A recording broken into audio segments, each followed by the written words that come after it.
Notre Dame is more or less at ground level without gigantic stairs in front of it. In fact, Disney rather specializes in anachronisms, and I'm going to share a bunch of them with you today.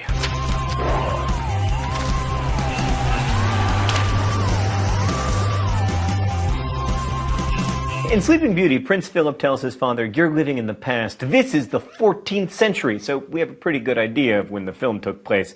And there are some problems with that. Like when Aurora waltzes with the prince, for instance. This type of dance emerged in the 16th century. Philip and Aurora would have been doing a line dance in the 14th century, or at least something involving holding hands. He definitely would not have been touching her waist. Moving on to Mulan, this is an ancient Chinese legend, so we have a pretty good idea of the film's time period. Her story was first written in the 6th century, and it was believed that she lived sometime between 420 and 589 CE. Unfortunately, Disney didn't take those dates into consideration. They just kind of mashed together a bunch of Chinese history. Like, for instance, the Great Wall of China can be seen in the film, and while yes, there were walls built around China from the 8th century BCE on, the one that appears in the film didn't exist until the 14th century CE. You know, around the time that Philip and Aurora wouldn't have been waltzing. At one point, Mulan also writes some text on her arm, which happens to be simplified Chinese, a bunch of characters that weren't invented until the 1950s. Another issue? Fireworks. It makes sense that they're there, but they would not have been multiple colors. Multicolored firework displays weren't developed until the 19th century. Now, it's less clear when the Beauty and the Beast is supposed to take place, but it's probably in the 1700s in France. Not only is that when the story was written, but there are also some clues in the film, like the appearance of rifles. And in that case, one anachronism at least, an Eiffel Tower appears during the Be Our Guest scene. The characters wouldn't know about the structure because construction didn't start until 1887. There's also some debate about when Tarzan takes place. The first book about him was published in 1914, but Disney enthusiasts put this version at around the late 1880s, partly because the presence of a certain kind of typewriter helps date it. Regardless, it doesn't make a ton of sense when Jane tells Tarzan that she can take him to meet Charles Darwin and Rudyard Kipling. Darwin died in 1882, and Kipling didn't become famous until 1889. Frozen probably takes place around the same time. The costume designer has mentioned that she was going for 1840 Western European look, so that gives us a clue. This means that Elsa wouldn't refer to frozen fractals in the song Let It Go, because the word fractal was first used in 1975. Also, this is going to sound weird, but in the 1840s in Europe, there should have been guns. There are way more swords and crossbows in that movie than there should have been. Those characters would have had rifles by that time. Now let's move on to Tangled, because as our Disney fanatic viewers already know, it is said to take place in the same universe as both Tarzan and Frozen. I mean it, Google it. That movie takes place in the 1780s, at least according to the filmmakers, which means that Rapunzel would not have been able to use matches to light candles. To be fair, our Rapunzel is a Pez dispenser, so she's not historically accurate either. Hercules is obviously about a mythological character, but we're still going to mention some inaccuracies to the original myth because it was very real and important to ancient Greeks and Romans. First of all, he was never said to be Hera's son like he is in the movie. His mom was actually a mortal named Alcmene. And Hades wasn't actually evil. In fact, for more info on that, you can see our episode on mythological misconceptions. Okay, let's move on to Robin Hood. So the presence of King Richard in Robin Hood helps us place the film sometime between 1189 and 1199 when he reigned. And that means at least a couple things are out of place. I mean, aside from like talking animals and whatnot. Badminton and the farthing coins. Even badminton's earliest ancestors only date back to the 1600s, and farthing coins wouldn't be minted in England until 1222. One of Disney's first high-profile computer-animated films was the movie Dinosaur from the year 2000. It was about a dinosaur who's been raised by lemurs. I've had to watch it 4,000 times, and I'd just like to say there were no lemurs at any point when the non-avian dinosaurs were roaming the earth. Another out-of-place animal in a Disney film, the coelacanths in Atlantis: The Lost Empire. They can be seen in an aquarium, but the film takes place in 1914, and coelacanths weren't rediscovered until 1938. Until then, they were believed to be extinct.